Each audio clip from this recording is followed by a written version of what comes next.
सज्जनों नमस्कार, जय श्री राम। सज्जनों, पिछले वीडियो में गोत्र और परवर्ण के बारे में चर्चा की थी, जिसे आप अच्छी ढंग से समझे होंगे और शायद जानने की कोशिश करेंगे अपने परवर के बारे में, अपने वेदों के बारे में, कौन सा वेद अध्याय हैं उसके बारे में भी चर्चा की थी, शाखा के बारे में। तो सज्जनों, आज के विषय पर चलते। आज का विषय है अष्टसिद्धियों का वर्णन। आपने वो सुना ही होगा, अष्टसिद्धि।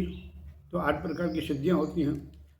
हनुमान जी के बारे में वर्णन आता है कि अष्टसिद्धि नवनीति के दादा दाता अशबर दीन जानकी माता। तो अष्टसिद्धि में क्या क्या आते हैं, तो सब साधना के बल पर प्राप्त होने वाली चीज़ हैं। इनका जो वर्णन आता है, सबसे पहले था अणिमा। अणिमा का मतलब होता है अणु के समान सूक्ष्म रूप धारण करने वाला। अच्छा, सूक्ष्म रूप धरी से ही दिखावा, ये पढ़ा होगा। अणिमा, इसका लघिमा, शरीर को हल्का कर देना। ये सब योग के माध्यम से होता है, बिना योग के ये चीज़ें नहीं हो सकती हैं, लेकिन उसका वर्णन है। दूसरा आता है लघिमा, शरीर को हल्का कर देना। तीसरा आता है महिमा, शरीर को विशाल कर देना। विकट रूप धरी लंक जरावा, महिमा, शरीर को विशाल कर देना। गरिमा, शरीर को भारी कर देना, कोई उठाने की कोशिश कर उठा नहीं पाए, करना भारी शरीर बना देंगे वो। प्राप्ति, अपने संकल्प मात्र से ही इच्छित भौतिक पदार्थ की प्राप्ति कर लेना। हमने किसी भौतिक पदार्थ की प्राप्ति के अगर सोच लिया, मन में अगर कोई विचार आ गया, तो हमें वो प्राप्त हो जाएगी।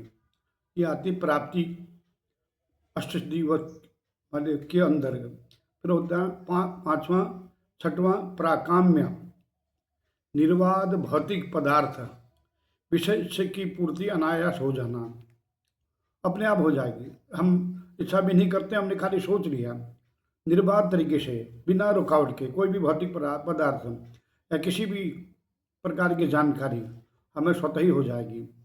उसके लिए हमें बहुत ज़्यादा प्रयास करने की जरूरत नहीं पड़ेगी, और सब योग ध्यान के द्वारा ही ये संभव है। उसके बाद है वशित्व, पंचभूत और उससे जनित पदार्थों का वश में हो जाना। अपने प्राणों को भी अपने वश में कर लेते हैं कि समाधिष्ट होकर। उसके बाद ईशित्व, भूत और भौतिक पदार्थों को विभिन्न रूप में उत्पन्न करना और उन पर शासन करने की क्षमता पा लेना।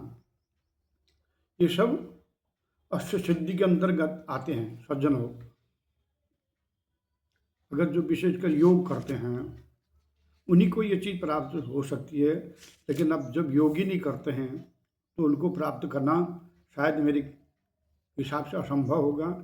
लेकिन हम अगर कोशिश करें, योगी लोगों के पास जाएं जिनने सिद्धियां प्राप्ति की हैं, उनसे तरीका पूछ लें या जानने की कोशिश करें, तो हम भी उससे लाभ उठा सकते हैं। अगर हमको पहले मालूम तो हो कि अष्टसिद्धि अंदर क्या क्या आती हैं, तभी तो हम किसी के पास जाने की कोशिश करेंगे। जब हमको अगर स्वतः ही पता नहीं है कि अष्टसिद्धि से किस किस चीज़ की प्राप्ति होती है, क्या क्या चीज़ मिल सकती है उससे, तो हम फिर उसके बाद जाकर भी किस चीज़ के बारे में पूछेंगे। तो ये अष्टसिद्धियों का मैंने वर्णन करने की यहाँ पर कोशिश की है।